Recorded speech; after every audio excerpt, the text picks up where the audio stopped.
Let's move on to the private cloud deployment model. Private cloud deployment model involves resources that are dedicated exclusively to one specific customer, while the infrastructure is owned, managed, and operated by the customer or a third-party company. It is located on premise of the customer or third party. Please notice the difference over here.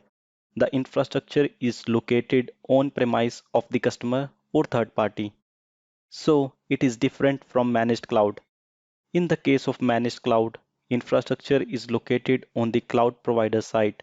But in the case of private cloud, the infrastructure is located on the customer side.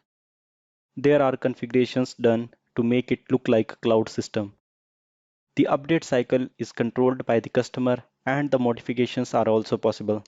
The system is highly configurable.